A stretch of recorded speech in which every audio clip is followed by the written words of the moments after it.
what they mean. But so eudaimonia is our goal, and how do we get that excellence in the virtues? So in the Nicomachean Ethics, he explains the various kinds of virtues, and for Aristotle, the main thing about virtues is that you're not doing either the extremes of too little or too much. You're being moderate. Moderation in all things is one of the catchphrases for Aristotle. In fact, I remember I was trying to remember the joke for the deaths of the philosophers last class. Excessive moderation is the joke that killed Aristotle. Excessive moderation. Ha ha. Pretty silly. That goes in with the why did the chicken cross the road? Why did Marx cross the road? There's all kinds of goofy jokes that way. But so Aristotle is the self. We think of the self, that the goal of an ethica is character, your character. What kind of character do you want? You want an excellent character. And this presupposes that there is actually a telos, or a purpose, for everything. And so the human being has a purpose. What is the purpose? And he analyzes, if eating and drinking and enjoying sleep and all those animal type behaviors is something that all the animals experience. I think he quotes the one phrase that if an ass has a chance to take gold or hay, it will pick hay, basically. But in any case, it's clearly not something specific about human beings that we enjoy those same kinds of things that all the animals enjoy. That's not obviously what humans are specialized for. Right? And we can also think of the other characteristics of humans, and that is to be social, and to especially help protect the polis, the city, right? So if you join the military or the fire department or any of those things, and you are actually willing to sacrifice your pleasures for the good of the community, that's something that humans do that a lot of animals don't, but there are other animals that do that. And so we're only sharing that kind of characteristic with those other animals. But what is unique to human beings is that we love to learn. If you remember, he starts off with the metaphysics saying, all men love to know. That's something that he thinks is special. And remember we talked about, so therefore man is Homo sapiens, man the knower, right? That's the unique thing that our culture has kind of kept up with Aristotle in that regard. But even further for Aristotle, man is the political animal. And the Greek for that is the zoon politikon. So remember, we got the word zoo where we keep all the animals. So man is an animal, zoon, but we're also very political in nature. And by that, what he means is we're social animals, and we need a community in order for us to flourish. There's no such thing as flourishing if you're not living in a community. Sure, there are some that want to be not hermetic, people that live all by themselves. What are they called? Hermits. Thank you. It's close. But in any case, the hermits, how do you do it? I think of the one poor guy, with the beard that's all the way down to his feet, and the life of Brian, and that's, ridiculous. In fact, I remember a joke that I told in church, and this went really well,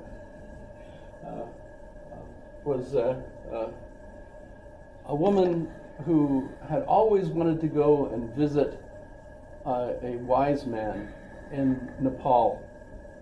Finally retired from her job in New York City, and she got made arrangements to go to Nepal, and she got there, took the transportation up to the village where this wise man was said to be up in a cave, and she arranged with the Sherpas to get, up to this area.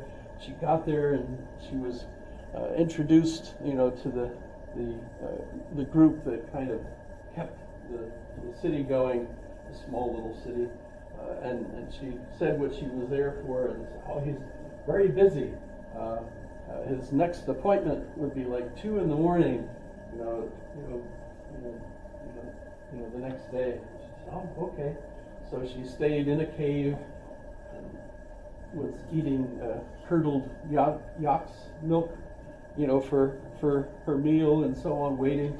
And then finally the young man came and got her at about 1:45 and said, the wise man is ready for you now. And so, she followed him into the cave, and there the wise man was sitting there.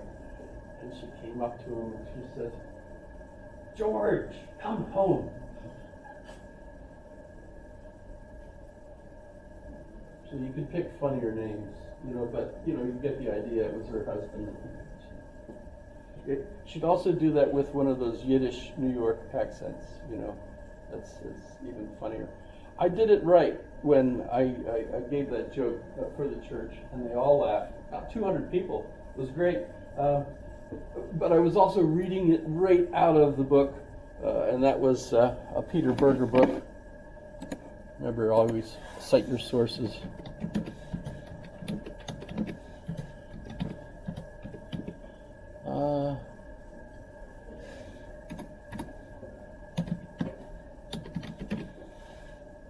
Redeeming laughter, which is a pun, by the way. Redeeming laughter.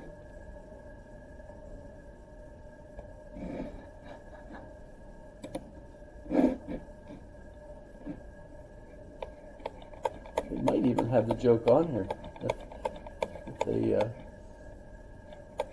The comic intrusion.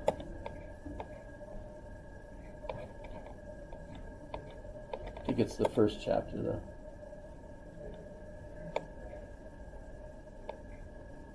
In any case, it's fun. It's redeeming laughter. The comic in the religious, how telling jokes is actually essential to a full life, including the religious life. So that was fun. And I was introducing a particular minister to come up to speak, and I made the joke as if it were for him. So that was fun. Where am I? So I put Aristotle over on the left. His focus is on virtues, what they are, details them, very carefully, and you can see, the means between the extremes. We also have the idea of the golden mean, right? The balance point of view. Not so courageous that you run into ridiculous situations, but brave enough that you don't run away when you really need to be there, etc. The same thing with temperance, not eating all the pizza, but sharing it with others, having an adequate amount, but not hogging it all to yourself, or not, ignoring it. By the way, officially, I haven't seen Aristotle mention pizza in any of his works. It's just, considering his concern with the good, I'm surprised that he doesn't talk about pizza. Thank you for laughing. Okay. So let me do who's over here, as we'll see later. David Hume I usually put over here. He's really associated with the community, as we'll see. Immanuel Kant I put up at certainty. Immanuel Kant basically feels that, when we see a triangle, we all know it's a triangle. And when we see a good thing, versus an evil thing, we all know it in the exact same way that we know a triangle, as far as Kant is concerned. Kant, however, lived in Königsberg, never left. Everybody kind of, believed the same Puritan religion, and so it seems pretty easy for Kant to have thought that everybody thinks the same way, and not really understand diversity as an issue. And down here I put John Stuart Mill, the utilitarian. And the idea, of course, of John Stuart Mill is that ethics is evolving. Remember, he's a contemporary. In fact, his book on liberty was published in 1859, the exact same year that Charles Darwin published The Origin of the Species. Right, so you can see there's concurrence there among the culture, and so ethics is evolving, and as a result, we're uncertain over what the actual good is right now. We have to do a mathematical calculation to figure it out. We have to use a measurement of happiness in order to see, well, if I do this, I'll have this much hedons. Hedons are measurements of happiness. 1 hedon, 2 hedon, how much happiness I get. Whereas if I do this, we'll have this many hedons. So you actually figure out which choice you should make based on how much happiness the choice will give you. So you end up with, just philosophically, 4 different types. There are, of course, lots of other people you can put in those positions. But the concern that we see in the video, if you watched Alistair McIntyre, who I sent out on a whim, I think Saturday or Friday night, and he talks about how this position really, as Americans, is really the only ethical system that really works for us, because we're not living in Königsberg, we're not, living in a community that's isolated from the diversity that we see all around the world, and this is something that's an ongoing process. But so how do we choose what's ethical for us? What should I aim at for my own individual self? He feels like this is the kind of ethical theory that really works best for Americans today. So that's pretty much his main argument. By the way, he does get into Thomist. He's a Thomist Aristotelian. And we'll do that when we get up to St. Thomas Aquinas. You'll see why that makes sense. So that's, what are the other ones? Well, if you remain on the map and you're absolutely certain about what you think is true, and you're also focused on the community, that typically will put you in what we think of as a fundamentalism, not a mean thing at all, but your fundamentals are very clear for you and for your community. And so that's probably the happiest position on the map if you're there. And that makes it very attractive, actually, to lots of folks to be in that kind of situation. If you're down here, you're a neo-pragmatist. Pragmatism we'll talk about when we get to the pragmatists like Dewey, Charles Sanders Peirce, and William James. It's the American philosophy, actually. But you want to be practical, and you want to help the community, so you're on the side of the community, but unlike the certitude that the fundamentalists have, you're down here with uncertainty. We want the best for the community, but we have no clue what that is. So it's very frustrating. People have a very, and by the way, if you think of it in terms of parties, the Democratic Party, they're the liberal party. They want the best for everybody, but at the same time, they're in total disagreement over what that is. And so when you wonder, okay, so the Republicans are pretty clear this is what we want, right? The Democrats, no, we're very clear that we don't want that, but we don't know what we do want. Isn't that kind of a typical way of thinking of it. The sad point is this one over here. I've noticed I've drawn suicide over there. And that's really scary to me.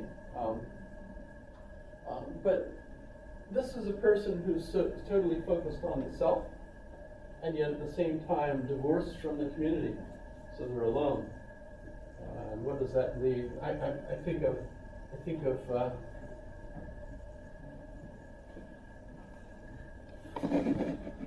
let's see if I can remember this song. Avril Lavigne. Wow, that came up fast. What's the name of the song that she sings where she's... I should be able to sing the song, right? Because we remember everything, right? Not complicated. Anybody remember the song offhand?